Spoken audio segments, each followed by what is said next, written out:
Salut à toi! Comme tu le sais, les grandes vacances arrivent à grands pas et sont même déjà présentes pour certains, comme moi. Et donc par conséquent, j'ai décidé de vous faire un petit top 5 sur des enceintes Bluetooth qui seront cool et vraiment performantes pour l'été, afin d'être tranquille à côté de la plage, à côté de la piscine, avec les potes, etc. Avec des enceintes étanches qui balancent vraiment du bon son, et pas forcément étanches d'ailleurs, mais je vais vous proposer quelques enceintes vraiment cool.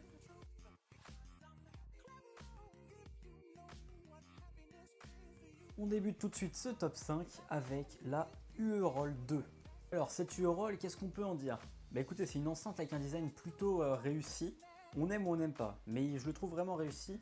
Avec donc, c'est un galet rond, c'est plat, enfin ouais, c'est un galet frisbee, je sais pas trop. Avec, comme vous pouvez le voir, une petite accroche à l'arrière, vous pouvez l'accrocher un peu partout. C'est pas mal non plus, si vous êtes sur un balcon ou n'importe quoi, vous pouvez l'attacher, ou même sur un vélo. C'est vraiment pratique. Alors pareil, cette enceinte, un truc qui est plutôt stylé, c'est que quand vous l'achetez dans la boîte, vous avez une petite bouée qui est fournie avec.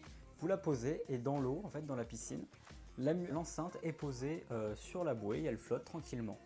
Mais même si elle tombe de la bouée, il n'y a aucun problème parce que l'enceinte est certifiée IP67, donc ça veut dire qu'elle est résistante à l'immersion, aux éclaboussures, au choc, au sable, à la poussière, à tout ce que vous voulez.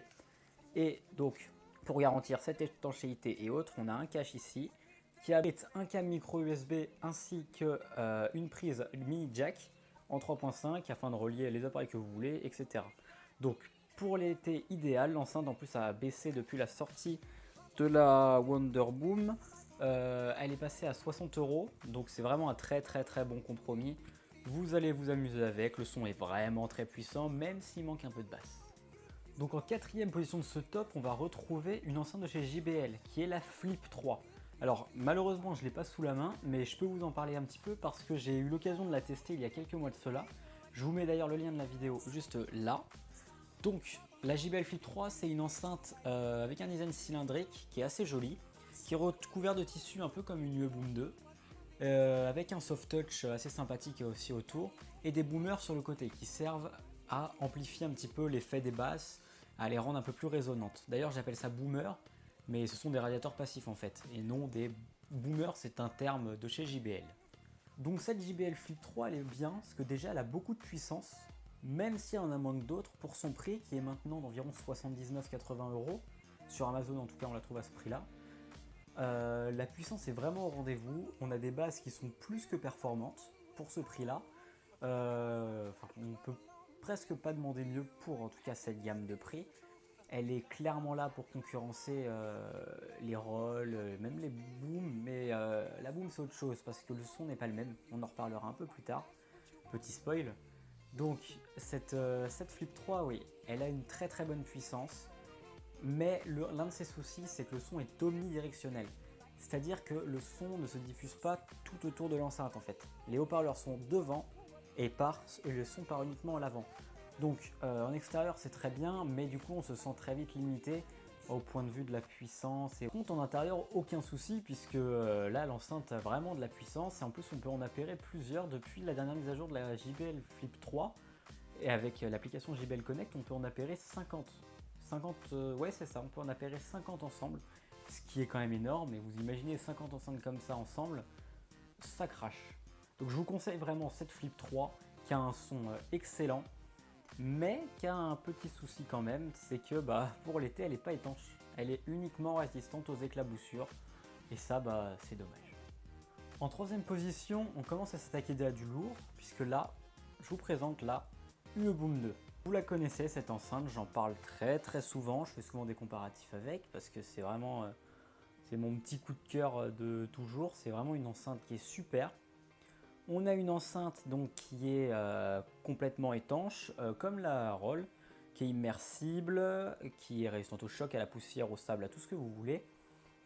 La puissance est vraiment impressionnante, parce qu'avec une seule on sonorise largement toute une pièce.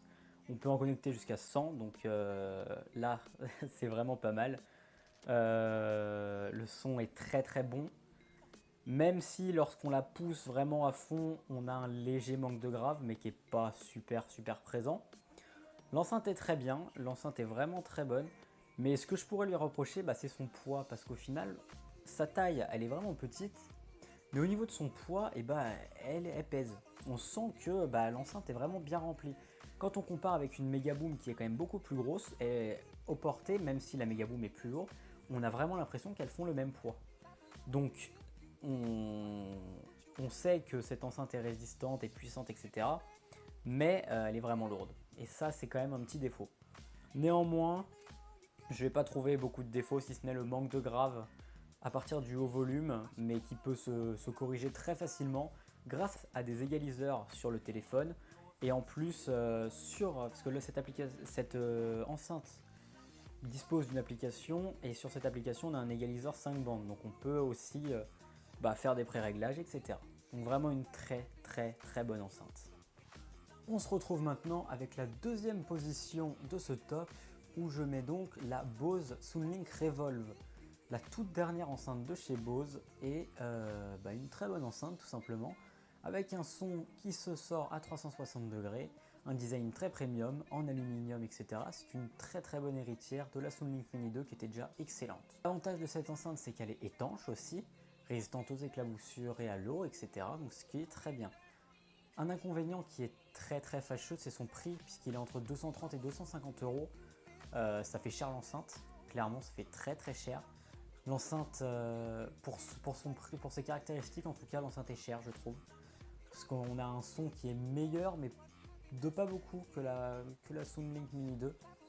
Alors j'ai pas trouvé d'autres reproches honnêtement, parce que le son est parfait. Le son est parfait, on peut rien lui reprocher.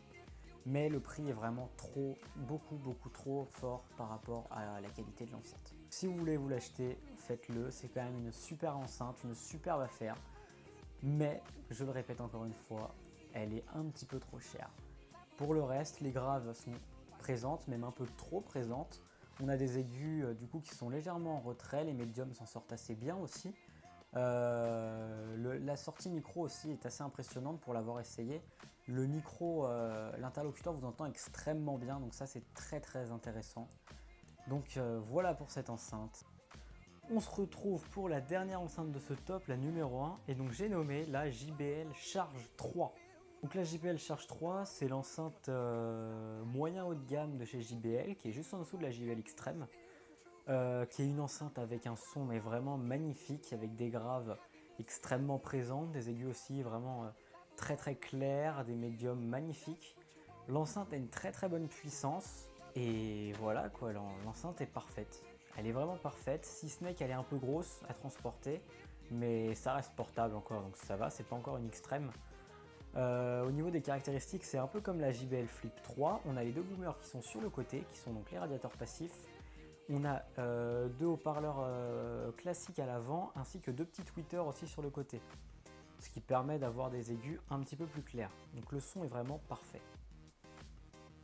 Sur ce qui est de sa résistance, on a une certification IP67, donc comme sur la Boom ainsi que sur la Roll, ce qui nous permet d'avoir une résistante à l'eau, à la poussière, à l'immersion, à ce que vous voulez. L'enceinte est super, vous pouvez la voir en plus en ce moment je crois en pub sur YouTube, elle apparaît des fois avec des gens qui la mettent dans l'eau et tout. L'enceinte est tip top, elle coûte entre 150 et 180 euros. Je suis pas un gros fan de JBL, mais là je le dis vraiment, l'enceinte est top. Alors oui, j'aimerais qu'elle baisse un petit peu en prix quand même parce que c'est un peu cher, mais elle bat la concurrence et je trouve pour moi que le son est meilleur que sur la Soundlink Mini 2, qui est l'ancien modèle de Bose, parce que il y a plus de puissance en fait sur la Charge 3, mais c'est minime. Mais si vous voulez deux enceintes avec un très bon compromis, ce sont la Charge 3 et la Bose Soundlink Mini 2. Mais la Charge 3, je vous la conseille vraiment énormément. Voilà, donc ce top est terminé à présent. Donc je vous le dis tout de suite, et voilà. Il n'engage que moi, ce sont mes avis, je n'ai pas la science infuse. Je dis juste, c'est un top que j'ai fait moi-même, avec les enceintes que je connaissais, que j'appréciais et tout. Donc pour moi, c'est le top qui reflète ce que moi j'apprécie et ce que je pense des enceintes. En aucun cas, je ne dis que j'ai raison. Donc voilà. Autre chose sur cette vidéo, vous avez sûrement remarqué pour ceux qui me suivent depuis un certain temps que la qualité vidéo avait un peu amélioré, qu'elle était un petit peu plus belle. parce que j'ai changé en fait de caméra vidéo, donc voilà. Donc, je sais pas ce que ça pourra donner en upload sur YouTube, j'espère que ça sera bien.